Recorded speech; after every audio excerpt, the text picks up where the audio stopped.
What's up geeks, my name is Lakshay and you're watching iGeeks blog, and in today's video we are going to talk about the future.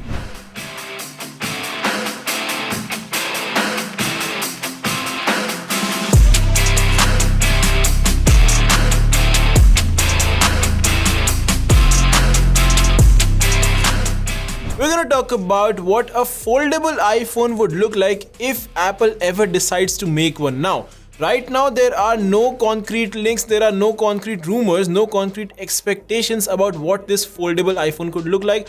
This is all just conjecture, but let's have a quick look. Let's get started with today's video.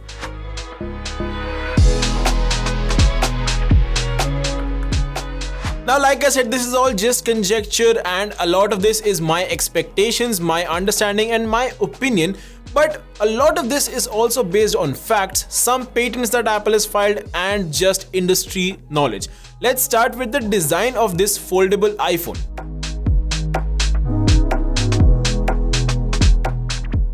Now, I'm sure you've seen foldable phones like the Samsung Galaxy Z Flip, the Z Fold 3, the Moto Razr, the Oppo Find N and so many more. All of these are foldables, but Apple has been missing from this because Apple has not currently perfected their version of the design of an iPhone Flip, an iPhone Fold, who knows what it's going to be called, but it is going to be a foldable iPhone.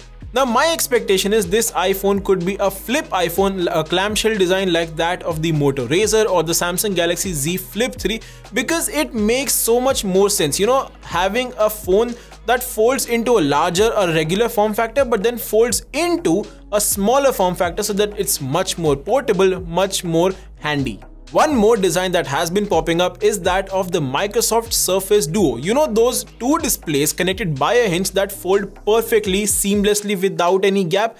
That is one design that has also been talked up, but I do not think that Apple would go down this road because this design kind of looks dated and it does not suit Apple. Here's my understanding of it. Now, Apple is in talks with Samsung and LG for foldable displays, soft touch displays that can be used on their foldable devices, which means this Surface Duo design is just out of the window.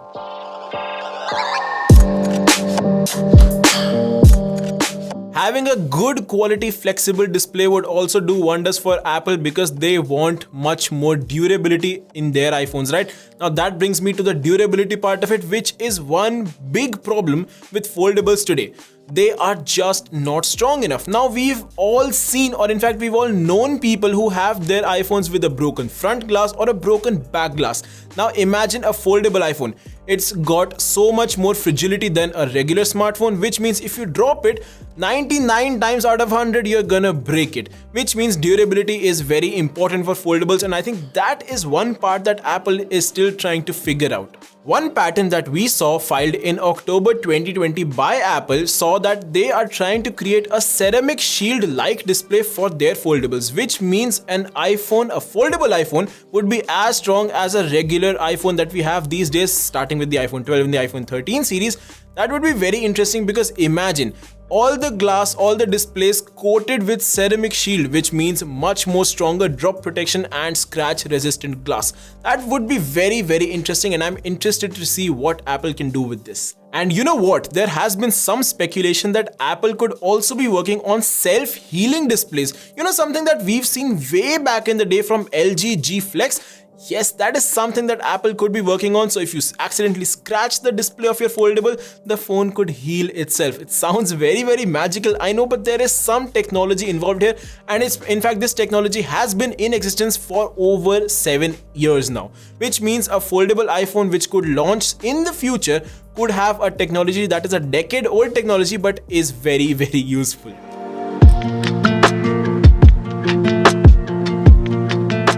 Now let's talk about the hinge and the crease, which can often be called the Achilles heel of a foldable iPhone, or one more big reason why Apple has not yet created and started selling foldable iPhones.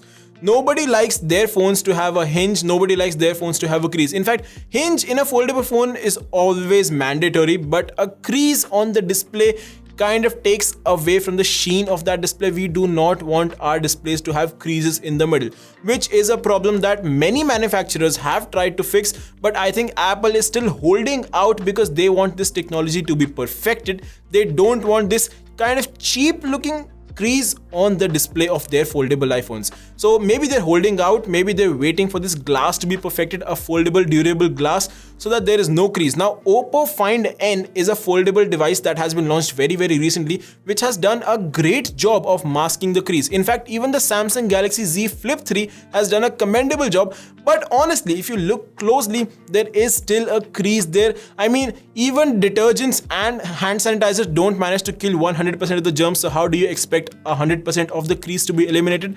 I don't think you can do that, but to get to a 99% level, 99.9% level, I think that is something Apple is holding out for. Talking about the hinge, Apple could and possibly should take inspiration from the Oppo Find N, which actually has one of the best hinges I have ever seen on a foldable smartphone.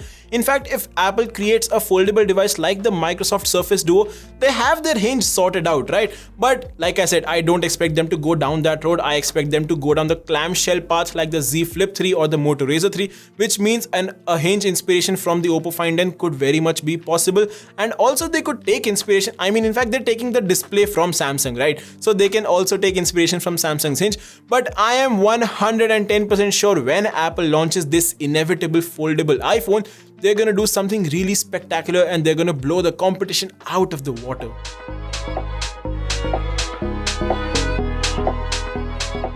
Now, I began this video by saying that almost all of this is conjecture, almost all of this is unconfirmed reports. So I'm gonna put my hat into the mix as well, and I'm gonna say the release date and the price of this foldable iPhone. And in fact, I'm gonna call it the iPhone Flip for the time being.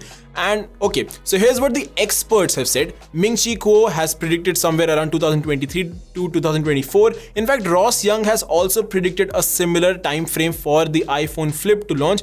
But here's what I'm gonna say. I'm gonna hold out for 2025. I do not expect Apple to release a foldable iPhone or an iPhone Flip before 2025. I don't think the technology is going to be perfect. I don't think Apple is going to risk the durability or in fact their own values to give us a subpar foldable iPhone. So 2025 is my bet.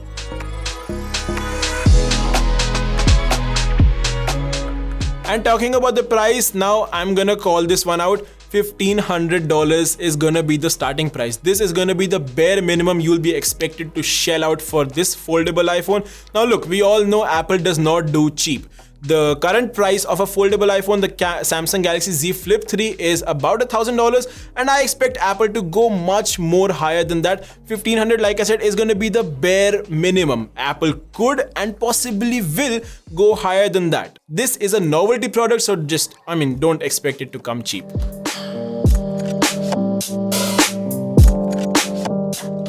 Now here's what I would love to see on a foldable iPhone. Number one, an Apple Pencil support. Now the design could be a clamshell design like the Z Flip 3, or it could be the Microsoft Surface Duo design, or it could be that of the Samsung Galaxy Z Fold 3, so that it folds into a tablet-like design. If that is the case, if this is a big screen, if this is a tablet-like, iPad-like experience, then why not give us that Apple Pencil support, right? Even the Samsung Galaxy Z Fold 3 is going to have S Pen support in the near future, so why not a foldable iPhone? Apple should not hold back on that. They should give Apple Pencil support. And speaking of Apple Pencil, they should also create a custom OS, in fact, to take advantage of that much bigger screen and give us the apps we truly need. See, currently even Instagram does not have a native app on the iPad, which means a foldable iPhone may not have Instagram. Can you imagine that?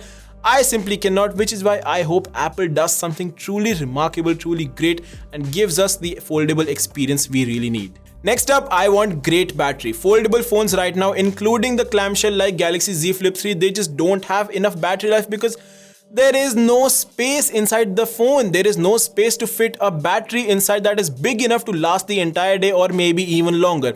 Now we know iPhones currently have incredible battery life. The 13 Pro Max has one of the best in class battery life, which is why I am hopeful, I am expecting that Apple puts a great battery inside this foldable iPhone. In fact, I'm gonna go out on a limb and I'm gonna say that Apple could swap out lithium-ion batteries inside smartphones and opt in for a graphene battery inside this foldable iPhone, which means battery life is gonna go up a level. Some other things that I hope Apple puts inside this foldable iPhone is, well, let's be honest, a great camera. Apple has to improve on their cameras year on year, and a camera in a foldable iPhone should be top notch. But speaking of notches, I hope they don't include a notch on the display. I mean, imagine a futuristic design, a lavish new royal foldable iPhone, and a notch on the display.